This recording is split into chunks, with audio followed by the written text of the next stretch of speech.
Now, breaking news, Tower of Confusion. Presidential lawyer Rudy Giuliani keeps changing his story about Donald Trump's involvement in talks to build a Trump Tower in Moscow.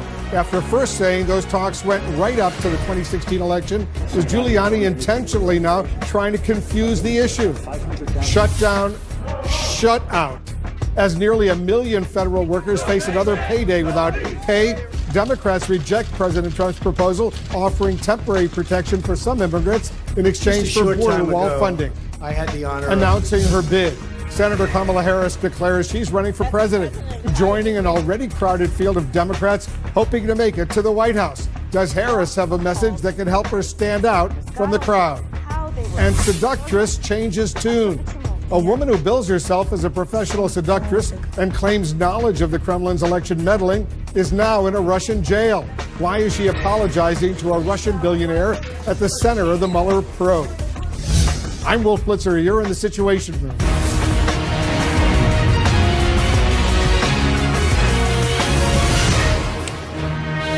This is CNN Breaking News. Breaking news, President Trump's lawyer Rudy Giuliani may be walking a tightrope as he tries to walk back earlier statements about Donald Trump's involvement in talks on a Moscow building project. After first saying those talks lasted until the 2016 election and then saying the president has no recollection of how long the talks lasted, Giuliani now says his recent comments were just hypothetical. All of this coming ahead of public testimony by former Trump fixer Michael Cohen, who has admitted lying to Congress about the timing of the Moscow Tower talks. I'll speak with Congressman Jerry Connolly of the Foreign Affairs and Oversight Committees. And our correspondents and analysts are standing by with full coverage. But let's begin with Rudy Giuliani once again trying to clean up earlier comments, this time on the president's role in talks about a Moscow business deal. Let's bring in our senior White House correspondent, Pamela Brown, and our senior Justice correspondent, Evan Perez. Pamela, first to you. What is Giuliani now saying about what Trump knew during his campaign about progress on a deal for a Trump Tower in Moscow?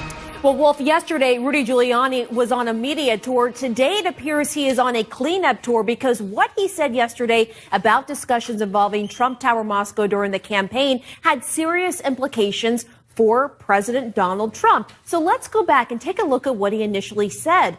The New York Times reported that he recounted a conversation he had with Donald Trump where he said apparently that the discussions on Trump Tower Moscow were going on, quote, from the day I announced to the day I won. So very definitively, the Times quoting him about this conversation he had with Trump. And here's what he told NBC yesterday. Well, it's our understanding that they went on throughout 2016. Weren't a lot of them, but there were conversations. Can't be sure of the exact dates, but the president can remember having conversations with him about it. Throughout 2016? The president also remembered. Yeah, probably could be up to as far as October, November. So now, today, Rudy Giuliani is saying he was just talking in hypotheticals, that actually Donald Trump doesn't have a recollection of when those discussions took place and when they may have ended during the campaign. He says there is no record of that. So clearly walking back those comments from yesterday, what is consistent that he is saying is he says that the talk of Trump Tower Moscow was viewed as insignificant by Donald Trump. That is the point he's been trying to make yesterday and today, that it didn't matter anyway because it wasn't really a big deal. But Wolf, I think what you could take from this is that Rudy Giuliani wants to leave some wiggle room in case new revelations come to light about when those discussions happened about Trump Tower Moscow. But, you know, he directly quotes the president in that interview with the New York Times. That doesn't sound hypothetical, a direct quote from the president.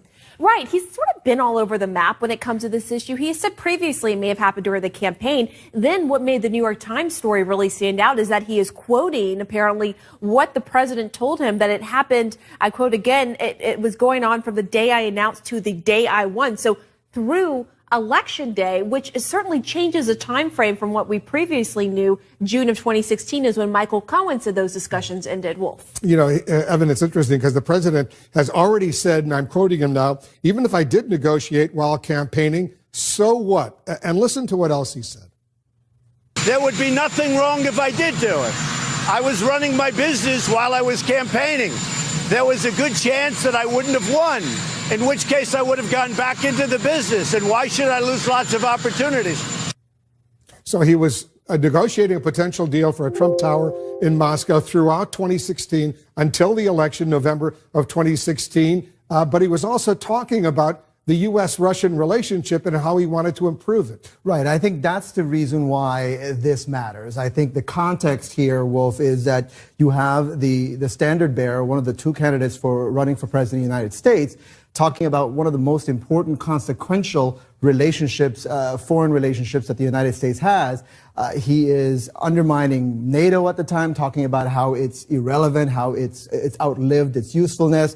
He is praising Vladimir Putin about and the way he manages Russia.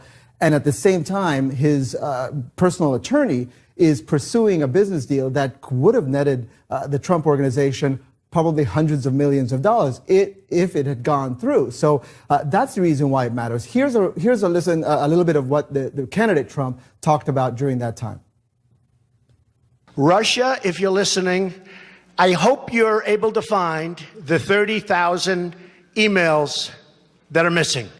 And of course, that's a reminder of some of the things that the then candidate was talking about. He was certainly out there encouraging the Russians. And if you're the Russians and you are carrying out an operation to interfere in the United States, undermine Hillary Clinton, and to help Donald Trump's election, as the U.S. intelligence community believes, I think that's the reason why. That's the context of why this matters. You know, it's interesting, and this is all related. One of the Moscow's biggest real estate developers with whom the president, as private citizen, co-hosted the Miss Universe contest in Moscow. He was going to go on a tour with his band here in the United States. What happened? Right. Emin Agalarov, he's a big pop star in Russia. And as a matter of fact, then candidate Trump actually made an appearance in one of his music videos. I think we're showing a little bit of it right there on air. Well, he was trying to launch a tour of North America, Canada, and the United States.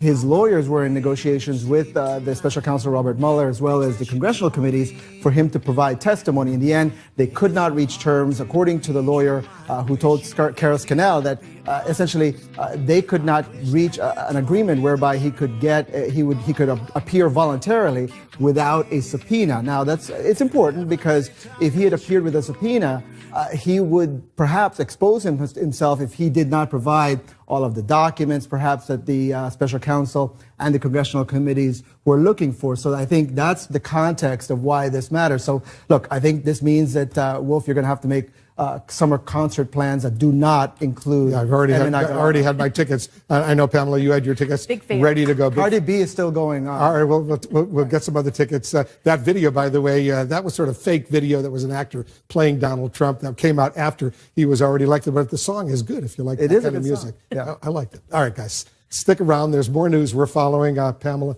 and Evan, thank you very much. The federal government is closed for Dr. Martin Luther King Jr. holiday, but for nearly 1 million federal workers, the government has been closed for a month with no end in sight. Let's go live to our White House correspondent, Caitlin Collins. Caitlin, no deal, no talks. What's the latest?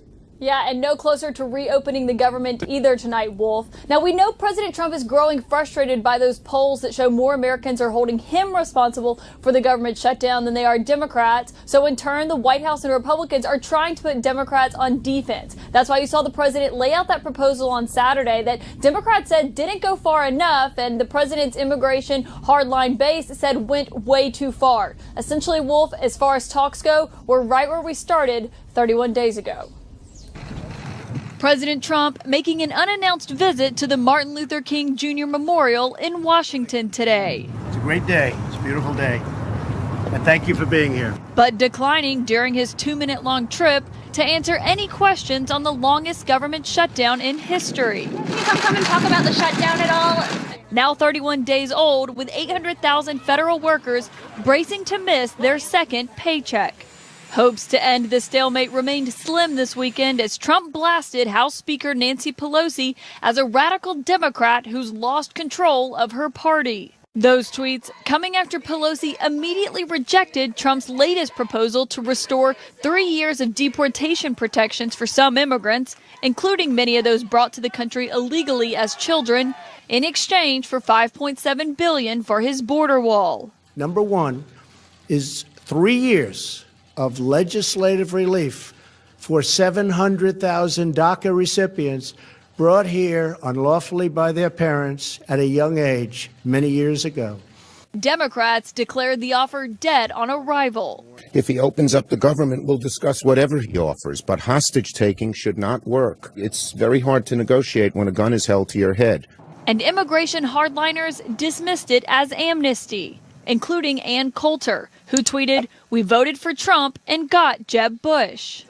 The president pushing back on that criticism from conservatives, saying amnesty isn't part of his offer now, but might be later on in a much bigger deal. And on the eve of the Martin Luther King holiday, Vice President Mike Pence likening the president to the civil rights icon. One of my favorite quotes from Dr. King was, "Now is the time to make real the promises of democracy." You think of how he changed America. He inspired us to change through the legislative process to become a more perfect union. That's exactly what President Trump is calling on the Congress to do. Martin Luther King Jr.'s son pushing back on that comparison. Now, Martin Luther King Jr. was a bridge builder, not a wall builder. Now, Wolf, ending this shutdown is going to come down to President Trump and Nancy Pelosi. But if their feud was not evident last week when Nancy Pelosi essentially uninvited the president from giving his State of the Union address and the president invited her to fly commercially into a war zone, it's continuing now, even on the president's Twitter feed. He tweeted just minutes ago saying that, quote, "If Nancy Pelosi thinks that walls are immoral, why isn't she requesting that we take down all of the existing walls between the U.S. and Mexico, even the new ones just built in San Diego at their very strong urging? Let millions of unchecked strangers just flow into the U.S." Now, Wolf, he's talking about new wall being built in San Diego, but no new wall has been constructed. Only existing wall has been replaced. But, Wolf, this gives you an indication that the president and the House Speaker are no closer to ending their feud over this government shutdown. Caitlin Collins with the very latest from the White House and that tweet that the president just posted. Thanks very much. Joining us now, Democratic Congressman Jerry Connolly of Virginia. He's a member of both the Foreign Affairs and the Oversight Committees. Congressman, thanks so much for joining us. Great being with you. You want to react quickly to that tweet the president just posted? If Nancy Pelosi thinks walls are immoral, why isn't she requesting that we take down all of the existing walls between the U.S. and Mexico? Well, I think he's sort of conflating a number of things here. I think when Nancy referred to his wall as immoral, remember, he's talked about a concrete wall all 1900. Well, he's changed that position since. Well, he's changed now a lot. It's steel. It's not concrete. Might be it's not see-through. from sea to sea, as he said. That's right. He's moderated his position. Well, he moderates his position a lot. And so we're not quite sure what we're dealing with. But I think she was referring to the fact that the wall he wanted, or still wants, is a metaphor for a lot of things we find toxic. His xenophobia, his nativism, his outright appeal to sort of the baser instincts, and outright racism and anti-immigration stereotyping. I think most Democrats find that immoral. And it's almost an impossible proposition to ask us to support it. I think that's what she was referring to. All right. Let's get to Russia right now. You're on the Oversight Committee. February 7th, Michael Cohen, the president's former lawyer and fixer, is scheduled to testify. Are you going to press Cohen on all these most recent developments surrounding his false testimony involving the Russian, the Moscow Tower, the Trump Tower that the Trump organization wanted to build, for example? Yes. I think we have an opportunity to clear up a lot in the record. Mr. Cohen will be under oath, and it will be the first time he provides public testimony under oath. So we have a chance to maybe, fill in the blanks. One of which is, a lot of controversy over the BuzzFeed story. Well, we'll ask him point blank. Did President Trump, individual number one, tell you to lie or coach you to lie before the Congress or not? That's a pretty simple question for which I hope there's a pretty simple declarative answer. But he's an admitted liar, convicted felon. He's lied. Would you believe him no matter what he says? Well, I think you have to look at the context, but I'm not quite sure what he's going to go to jail. And a month later, he's scheduled to begin a 3-year term. Exactly. And so I don't know that he has a lot left to lose. I think he understands that the loyalty he gave to Mr. Trump has certainly not been returned. And I think he has a lot going for him to actually tell the truth. By the way, if under oath he lies again, he risks being prosecuted for that as a crime. He may not just get 3 years. That's he may right. Get more than 3 He could get a lot more than that. So I think the chances are his telling the truth are much higher. And he's chosen voluntarily to come before our committee and tell his story. The current lawyer, personal lawyer for the president, Rudy Giuliani, now says that any potential Trump Tower deal in Moscow, he says it's a minor matter, says the president wouldn't have any recollection about when those discussions began or ended. What do you make of the president's attorney, Giuliani, now shifting his story multiple times over the past 24 hours? It's been a remarkable thing to see, and one wonders if everything's all right with Rudy Giuliani, or is this a Machiavellian plan to sort of seed the ground for a huge retreat? I think it's a combination, but they've retreated on the issue. Let me press you. When you say if everything's all right with Giuliani, what are you suggesting? He sounds like a crazy old uncle in contradicting himself and in admitting things that heretofore the White House and Mr. Giuliani have steadfastly, absolutely denied. No collusion. Now all of a sudden, well, there was maybe collusion, but just not with the president himself. Trump Tower, absolutely not. Nothing was going on during the campaign. Well, maybe it went through October, November. You mean when he was getting elected president? They were still negotiating? And then the whole question of, BuzzFeed's assertion that Mr. Cohen was coached to lie. And that was, parts of that were denied by Mueller. But now we have an admission by Giuliani that maybe they were talking. We just don't know what. And certainly he didn't coach him to lie. So there's a lot of retreat going on here by Giuliani that makes one wonder, are you seeding the ground for serious legal admissions that heretofore you denied? What else do you want to hear from Michael Cohen? I think one of the most important parts of this testimony will be to get him on the record as to the nature of his relationship, because the White House wants to downplay it. He was a minor figure. He wasn't that important. He's, a convicted liar. Well, did you talk 2 or 3 times a day? When did he call you to fix things? What kinds of things were you called upon to fix? Were you, in fact, coached to engage in what clearly could be construed or are construed as illegal acts? We already know one illegal act he has claimed the president coached him in, and that was the campaign finance violation, where, quote, individual one coached and directed that activity. It'll be must-see TV February 7th when Michael Cohen appears before your committee, the House Oversight Committee. We'll be watching. And maybe you'll come back that day. Absolutely. And we'll get your analysis. Love to do it. Mr. McConnelly, thanks My very much pleasure, for joining us. Thank you. Up next, Senator Kamala Harris declares she's running for president. Does she have a message to help her stand out from an already crowded field of Democrats? Meet with you. Call us at 1-800-213-8000.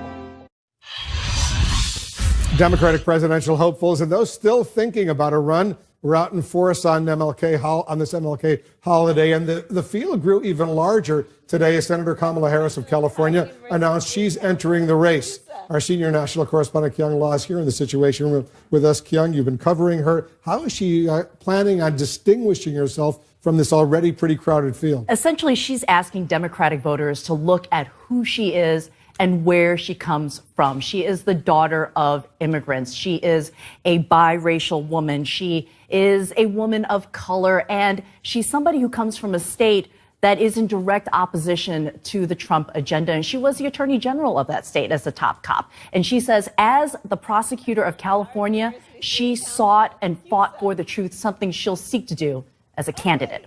How will her law and order background as the former attorney general of California play among these progressives? That's really going to be potentially a weak point because the progressives are going to look at that record, her record as a top cop. They're going to look at whether or not she may have wrongly or contributed to not looking at cases where men or women may have been wrongfully imprisoned. That's something that's already come up. And in fact, the senator actually addressed that in a press availability today, her very first press availability as a candidate for 2020. She's got a lot of work to do because she's well known in California, pretty well known here in Washington, but in Iowa, New Hampshire, South Carolina, not necessarily all that well known. But she says that she can actually make inroads there, though, because she thinks that there is more connective tissue between the Midwest and the West Coast and the East Coast in the Trump agenda, in the Trump era, that she thinks that she can break through that. We'll see how she does. Thanks very much, Kate. I know you're going to be covering politics for us. We're appreciative. Thanks very much. You bet. And this programming note, CNN will air a town hall with Kamala Harris in Des Moines, Iowa, next Monday night, 10 p.m. Eastern. Our own Jake Tapper will moderate right here on CNN. And coming up, Presidential lawyer Rudy Giuliani changes this story multiple times about Donald Trump's involvement in talks at a Moscow building project. Are any of his versions credible right now? And a self-styled seductress changes her story after claiming knowledge of the Kremlin's election meddling. She's now apologizing to a Russian billionaire linked to the Mueller probe. Stay with us. You're in The Situation Room. The most trusted name in news. Tonight, there are lingering questions about Donald Trump's attempts to build a Trump Tower in Moscow, even though the president's attorney, Rudy Giuliani, has made multiple attempts over the past few days to try to explain the timeline. Let's bring in our legal and political experts. We'll discuss the conflicting stories. And Michael Zeldin, let me play some comments. This is Giuliani. Had this exchange with our own Jake Tapper yesterday that got this whole ball rolling. Watch this. Okay. As far as I know, President Trump did not have discussions with him, certainly had no discussions with him in which he told him or counseled him to lie. If he had any discussions with him, they'd be about the version of the events that Michael Cohen gave then, which they all believe was true. You just acknowledged that it's possible that President Trump talked to Michael Cohen about his testimony. Which would be perfectly normal, which the president believed was true. So it's possible that that happened, that President Trump talked to Michael Cohen about his testimony. I don't know if it testimony. happened or didn't happen. And it might be attorney-client privileged if it happened, where I can't acknowledge it. But I have no knowledge that he spoke to him. But I'm telling you, I wasn't there then. But you just acknowledged that President Trump might have talked to him about his testimony. And so what if he talked to him about it? And now he's issued this statement, Michael. This is Rudy Giuliani in a written statement. My recent statements about discussions during the 2016 campaign between Michael Cohen and then candidate Donald Trump about a potential Trump-Moscow project were hypothetical and not based on conversations I had with the president. But he did tell the New York Times, he's saying that he was quoting the president as saying those Moscow discussions, quote, this is a quoting Donald Trump from Rudy Giuliani, were going on from the day I announced to the day I won. That's not hypothetical. Absolutely not. And also on NBC yesterday, he said that the president and Cohen spoke. So he's given multiple versions, and now they find themselves in this very difficult situation of having answered questions in writing under oath on the president's part, which Giuliani said didn't talk about this. Giuliani comes on air, says that the president and Cohen are talking at a time period that postdates their answer in writing, and what they're creating for themselves is a confusion of the record. So if you're sitting there as Bob Mueller and you're watching this and you want to talk to the president and you say, well, wait a second, we got written answers that say this stops in January. Now his lawyer is saying they talked in October and up through October and November. Mueller's going to say, I want to talk to the president. I'm sorry. We're not going to accept written answers any longer because of the confusion that Giuliani is creating. And that's the biggest problem that he's creating for his client. It's just so hard. Michael's right. I mean, he's just telling a lot of different versions of the story. I mean, he keeps having to correct himself or say. But the thing that I come back to is the New York Times quote.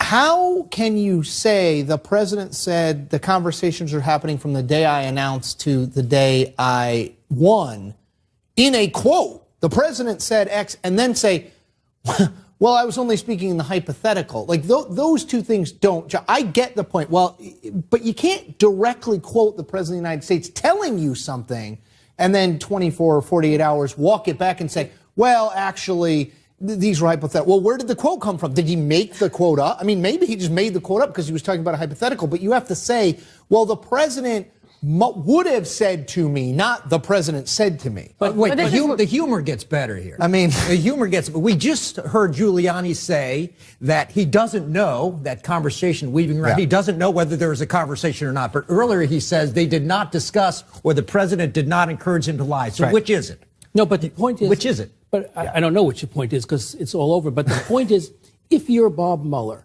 and you're unhappy with having just had one round of written questions, and those written questions contradict what Giuliani is saying now, you're going to go back to the team and say, I want to talk to him again, or you're going to go to the Justice Department and say, I need a subpoena to talk to this guy. Yeah.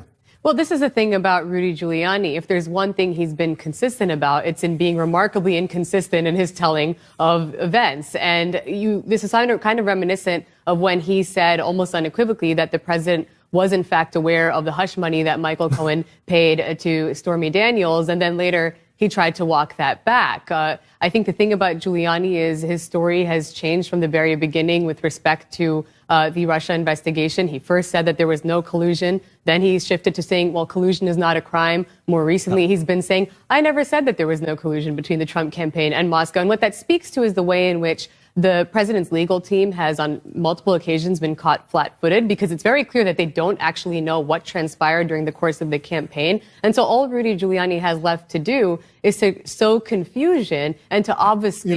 Phil, let me just point out that Giuliani, and he was speaking to a bunch of people, he told our own Pamela Brown, he said this potential Trump Tower deal in Moscow, he said that was a minor matter, and the president wouldn't have recalled when those discussions ended. I see a smile on your face. Because, I mean, you look at the course of the investigation, every single person has made stuff up. Starting with Papadopoulos, you go through Michael Flynn, you go to Paul Manafort, you go to the president when he said, I don't really know much about payments to Stormy Daniels, and it was really Rudy Giuliani. He said, well, actually, that's what we call a lie. Regardless of whether you know whether this is true or not, you got to ask a question.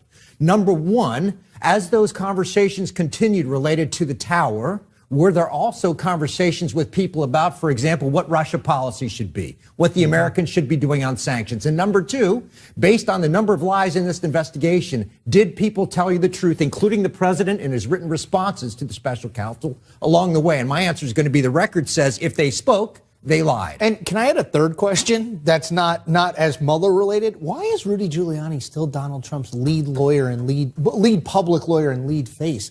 Sabrina mentioned a few of the times where he's gotten it wrong, but let's not forget the Melania Trump believes him 100%. The First Lady's office comes out and says, I don't believe Melania Trump's talked to Rudy Giuliani about anything. The collusion thing to Chris Cuomo last week. I mean, over and over again, he's getting out over his skis. He's contradicting public information. Sometimes, to Phil's point, he's putting out public information we didn't know before. We're talking about the president of the United States face, the lawyer representing the president of the United States as it relates to a investigation into Russia's interference in the 2016 election and the possibility of collusion and obstruction of justice. The idea that, I mean, I wouldn't want someone, forget Rudy Giuliani, let's say someone who's representing me privately made this number of errors in a PTA suit that I was in. I wouldn't want that guy to be my lawyer. I mean, he's sort of trying to muddy the waters. And I think that if you look at all of the various contradictions, it sort of just creates a lot of confusion for the American public in what is a very complex investigation. And so that's part of what the president has done, too, in trying to discredit the work of the special counsel. All right, everybody stick around. There's more we need to discuss. Coming up, a mysterious woman who calls herself a seductress and claims to know about Moscow's election meddling turns up in a Russian courtroom. What's she saying now? And later, satellite photos reveal new activity at a secret North Korean missile base. What is Kim Jong-un hiding?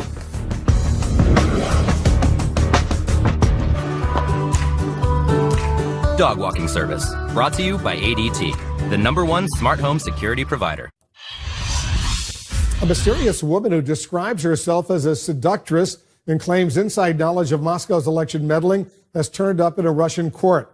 Let's get to our senior international correspondent, Matthew Chance, who's joining us right now. Matthew, so what did she have to say? Well, you get the impression that this woman, Anastasia Vashikevich, is doing everything she can to claw back on all the claims she's made. But it's hard because what started out perhaps as an attempt at self-promotion has ended up putting her in the crosshairs of some of Russia's most powerful figures. Tonight, this model and self-styled sex coach is languishing in a Russian jail, facing prostitution charges and a sentence of up to 6 years. She's already apologized for publishing images of Oleg Deripaska, a Russian billionaire close to the Kremlin, implicated in allegations of collusion with the Trump campaign. No audio records about Oleg Deripaska will be published, and I no longer will be compromising him. Therefore, he needs to relax. Really, I've had enough. These are the snaps that got the 28-year-old into such deep trouble. Pictures of her on a yacht off the Norwegian coast in 2016 with Deripaska and a deputy Russian prime minister.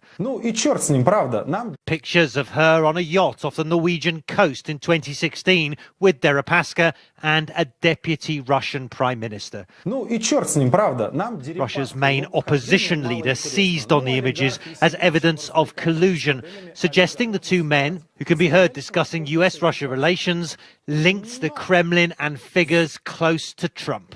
Both deny any wrongdoing. Is it true that Mr. Manafort owed you millions of dollars? But the oligarch has fended off allegations of collusion before. We confronted him after it was reported that former Trump campaign manager Paul Manafort, who once worked for Deripaska, offered him private briefings. Clearly rattled, the billionaire told CNN he never received any communication about it. Get lost, please. Sex on the beach. The model did try to get lost on a beach in Thailand, where she was hosting sex and seduction classes. But with such potentially explosive material in her possession, she claimed to have 16 hours of audio recordings. It wasn't long until she was found and arrested by Thai police on charges of soliciting. She managed this tantalizing message before being locked away. I'm ready to give you all the missing puzzle pieces, support them with videos and audio regarding the connections of our respected lawmakers with Trump, Manafort and the rest. I know a lot. I'm waiting for your offers in a Thai prison. But those offers never came. And after months in custody, Vashikevich pleaded guilty to soliciting and conspiracy. She was then deported to her native Belarus via the Russian capital. But this is what greeted her as she tried to transit through Moscow airport. Seized by plainclothes security and manhandled into a wheelchair before being dragged away, struggling and terrified. Now Vashikevich is set to appeal for bail, but now Russia finally has her in its grip. It may be reluctant to let her go. Well, Wolf, tonight we've spoken to the lawyer who's representing Vashikevich in that bail hearing tomorrow. He says the case against her is totally fabricated and he's going to fight it in this court or, if necessary, in the European Court of Justice. Back to you. We'll continue to watch together with you. Matthew Chance in Moscow. Thanks for that report. Coming up, during the 2016 presidential campaign, how long was Donald Trump in discussions about building a Trump Tower in Moscow? Presidential attorney Rudy Giuliani tries to clear up the timeline, but only raises more questions. Also coming up next, new satellite photos reveal fresh activity at a secret North Korean missile base. What else is Kim Jong-un hiding? Right. But tonight, as President Trump prepares for a second summit with Kim Jong-un, there's new evidence the North Korean dictator is hiding the true extent of his nuclear missile program. Let's bring in our own Brian Todd. Brian, tell our viewers what you're learning. We're learning tonight about a secret missile base that Kim Jong-un is believed to be operating not far from the DMZ. A new report says the dictator is believed to have the ability to deploy some of his most advanced missiles from this site and threaten American forces close by.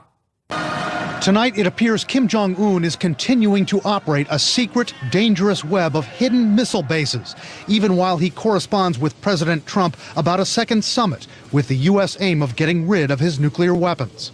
Researchers with the analysis group Beyond Parallel are out with a new report showing what it says are satellite pictures of ongoing operations at this missile operating base called Sino-Ri, which the group says has never been acknowledged to exist by North Korea. North Korea doesn't necessarily develop its ballistic missiles here, but it does fuel them, prepare them for launch, and can roll them out at any time in the case of a conflict situation. And basically, they roll them out through these underground facilities and drive-through facilities where they prepare for launch. Tonight, neither the White House, the State Department, nor U.S. intelligence are commenting on the new report. Beyond Parallel says Sino-Ri is one of about 20 missile bases the North Koreans are operating secretly. The group says the Sino-Ri base is important because it might have played a role in the development of the Pukguksong-2 ballistic missile, one of the country's most advanced missiles, unveiled by Kim's regime almost 2 years ago, shortly after President Trump took office. It could not hit as far as the U.S. mainland. It could probably, perhaps in some circumstances, hit as far as U.S. forces in Guam. Right now, Kim is not required to declare any of his missile bases. But in the future, as part of the negotiations over his nuclear program, the U.S. will likely insist that he declare bases like Sino-Ri. While President Trump is credited with starting dialogue and decreasing tensions with the dictator, the president's critics say he hasn't been nearly tough enough with Kim about secret bases like Sino-Ri. The North Koreans absolutely hoodwinked President Trump, and President Trump wanted to be hoodwinked. It was clear from the beginning that the North Koreans were not agreeing to give up their nuclear and missile programs. A key concern tonight, Beyond Parallel says the Sino-Ri base is close to where U.S. troops are stationed. You can do research and development in a location and then roll those things out from that location and deploy them, fire them to the south.